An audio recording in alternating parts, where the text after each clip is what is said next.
ते लेंडी धरण आहे त्याच्या प्रभाव क्षेत्रामध्ये आणि लातूरच्या उदगीर तालुका आणि बिदर जिल्ह्यामध्ये कर्नाटकच्या काल अतिवृष्टी झाली. विशेषतः जे मुक्रमाबाद मंडळ आहे त्याच्यामध्ये 206 mm पाऊस झाला आणि त्यामुळं जो लेंडीचे प्रभाव क्षेत्र असलेले जे गाव आहेत त्याच्यामध्ये मोठ्या प्रमाणावर पाणी घुसलं होतं. त्यामध्ये मेजरली अफेक्टेड जे गाव होते त्यामध्ये रावणगाव, हसनाळ, भिंगोली होतं आणि त्यानंतर भासवाडी होतं. यामध्ये 250 नागरिक रावणगावमध्ये अडकले होते. हसनाळमध्ये 8 नागरिक एका बुरुजावर त्यांनी आश्रय घेतला होता. मशिदीवर रावणगावमध्ये 4 लोक अडकले होते. त्यानंतर झाडावर 8 नागरिक रावणगावमध्ये अडकले होते.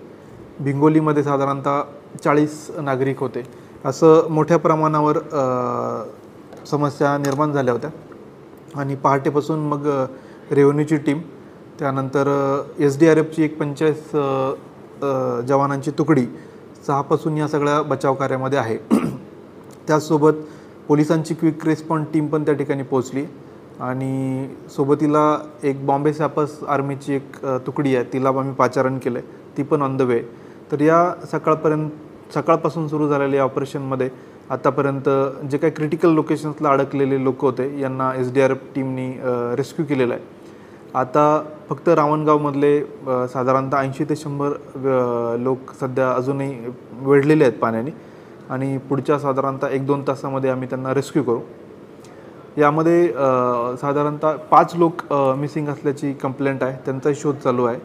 त्याचसोबत जनावर जे कॅटल आणि बकऱ्या आहेत त्यांचाही मोठ्या प्रमाणावर लॉस झालेला आहे अशी माहिती समोर आलेली आहे.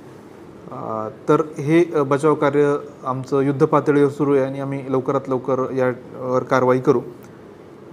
दुसरीकडं आपल्याकडं आता विष्णुपुरी डॅम आहे, त्यामध्ये कॅचमेंटमधला पाऊस आणि विसर्ग दोन्ही पण वाढलेला आहे. विशेषतः आपले जे वरच्या भागातले जे धरणं आहेत, सिद्धेश्वर आहे, येलदरी आहेत, हे पण भरलेले आणि तिथला विसर्ग पण वाढलेला आहे. त्यामुळे पर्यायाने आपण ऑलरेडी विष्णुपुरीचे 8 गेट ओपन केलेले आहेत. 94,000 इतका विसर्ग आहे, तर तो पण आपल्याला इमिडिएटली वाढवावा लागणार आहे. तत्काळ तो 1.25 लाखचा करायला लागणार आहे. त्यामुळं नांदेड शहर आणि या विष्णुपुरी म्हणजे डॅमच्या पुढचे नदीकाठचे जे गाव आहेत यांना सतर्कतेचा इशारा दिलेला आहे. आपण सतर्क राहावं. जे आपल्याला मेसेज येत आहेत प्रशासनाकडून त्यावर लक्ष ठेवावं आणि त्या पद्धतीने प्रशासनाला सहकार्य करावं. कुठल्याही अत्यंत महत्त्वाच्या कामाशिवाय घराबाहेर पडू नये, हा सगळ्यांना माझं आव्हान आहे. त्याचसोबत जे आपलं पैनगंगा प्रकल्प आहे तिथंही आम्ही लक्ष ठेवून आहे. सध्या तरी परिस्थिती नियंत्रणात आहे, परंतु पाणी वाढू शकतं आणि त्यामुळं जे नदीकाठचे गाव आहे त्यांनी सतर्कता राखावी. आमची सगळी यंत्रणा आता ग्राउंडवर आहे आणि सर्व आम्ही परिस्थितीवर लक्ष ठेवून आहोत. तर सगळ्यांना हीच विनंती आहे की आपण सगळे जे काय मेसेज वेळोवेळी येत आहेत त्याच्यावर लक्ष ठेवून सतर्क राहावं. आता हे विसर्ग जे आपण विष्णुपुरीतून करतो आहे, तर पुढं आपल्याला तेलंगणामध्ये पोचमपाड धरण जे आहेत तर त्याचं पण व्यवस्थापन करावं लागणार आहे. त्या अनुषंगाने तेलंगणाचे जे इरिगेशन सेक्रेटरी आहेत त्यांच्याशी पण चर्चा झाली आणि ते पण आपल्याला सहकार्य करतात डिस्चार्ज मॅनेजमेंटमध्ये. त्याचसोबत बिदर आणि लातूर कलेक्टर यांच्याही आम्ही सकाळपासून संपर्कात आहोत.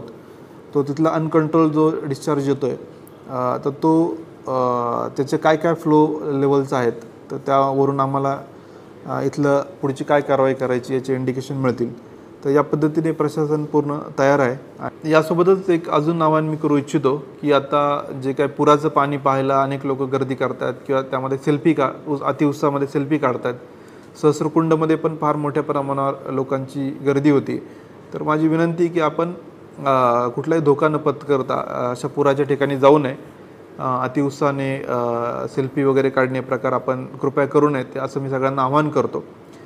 त्याचसोबत आपले जे काय धरणांसोबत इतर ठिकाणी जे अनकंट्रोल कॅचमेंट आहे, नदी नाले ओढे आहेत, याला पण पाणी आलेलं आहे. बरेचदा रस्ते मध्ये पण ते पाणी रस्ता ब्लॉक झालेला आहे अनेक ठिकाणी. त्यामुळे कुठल्या प्रकारचे आपण व्हेकल याच्यामध्ये टाकू नये हे पण मी आवाहन करतो आणि आपला जीव धोक्यात घालू नये हे सगळ्यांना आव्हान आहे. कृपया आपण सर्व नागरिकांनी याच्यामध्ये प्रशासनाला सहकार्य करावं. धन्यवाद.